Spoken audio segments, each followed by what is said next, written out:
بات بڑی ضروری ہے، وہ میں نے آپ سے ضرور کرنی ہے۔ ایک آیت ہے قرآن پاک کی سورت بقرہ پہلا سپارہ آیت نمبر 120۔ اللہ تعالیٰ نے ایک حد بیان کر دی، فرمایا وَلَن تَرْضَىٰ عَنْكَ الْيَهُودُ وَلَا النَّصَارَىٰ حَتَّىٰ تَتَّبِعَ مِلَّتَهُمْ۔ فرمایا یہ یہودی اور عیسائی تم سے ہرگز راضی نہیں ہوں گے۔ یہ قرآن ہے اور سادہ ترجمہ تفسیر کی بھی ضرورت نہیں۔ یہ معاہدے کر لیں، محبت کے وعدے کر لیں، یہ تم سے راضی نہیں ہوں گے۔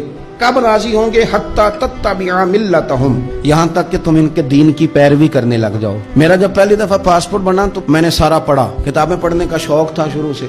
اس کے ہر صفحے پہ لکھا ہے کہ سوائے اسرائیل کے، یعنی آپ پوری دنیا میں یہ سبز ہلالی پاسپورٹ لے کے جا سکتے ہیں، خبردار اسرائیل آپ یہ پاسپورٹ لے کے نہیں جا سکتے۔ یعنی اتنی نفرت کسی ملک سے کہ اس پر لکھ کے چھاپ دیا ہر صفحے پر کہ یہ پاسپورٹ سوائے اسرائیل کے ہر ملک کے لیے کارآمد ہے۔ میرا سوال ہے عرب کے ان لیڈروں سے جنہوں نے اسرائیل کے ساتھ معاہدہ کیا، مجھے بتاؤ تمہیں فلسطین کی بیٹیاں بھول گئی نا ساری کی ساری؟ تمہیں وہ ماں بھول گئی نا جو مسجد اقصی کے دروازے پہ کھڑی ہو کے چیخیں مارتی تھی اور کہتی تھی کوئی علی کو خبر کرو کہ میری بچیاں قید میں ہیں؟ وہ بھول گئی؟ تمہیں وہ بہن بھول گئی نا جس پر شراب کی بوتل انڈیلتے تھے اسرائیل کے فوجی؟ وہ آپ کو ابھی بھی ویڈیو مل جائے گی۔ وہ انڈیلتے تھے شراب کی بوتل، اسے پکڑتے تھے، دست درازی کرتے تھے، اور وہ بیٹی کہتی تھی یا رحمت للعالم۔ بھول گیا تمہیں وہ سارا کچھ؟ تم نے ایک منٹ لگایا اور تم معاہدہ کس سے کروا رہے ہو؟ امریکہ کے صدر سے؟ اتنا ظلم کیا تم نے، اتنا قاتل کے ساتھ معاہدہ؟ کیا سمجھتے ہو فلسطین والوں کا کوئی والی وارث نہیں؟ سنو، میرے رسول کریم صلی اللہ علیہ وسلم نے فرمایا میرا کوئی مالدار امتی دنیا سے چلا جائے، پیسے جائیدادیں چھوڑ کے جائے تو اس کی اولاد میں بانٹ دینا، لیکن اگر اس کے ذمہ قرضہ ہو تو میرے پاس آ جانا، میں اپنے امتی کا قرض ادا کروں گا۔ جس کا کوئی وارث نہیں ہوتا مدینے والا اس کا وارث ہوتا ہے، میں قرض دوں گا اپنے امتی کا۔ کیا سمجھتے ہو فلسطینی لاوارث ہے؟ صبح قیامت نبی پاک تم سے سوال کریں گے، تمہیں اللہ کے حضور حاضری دینی ہے۔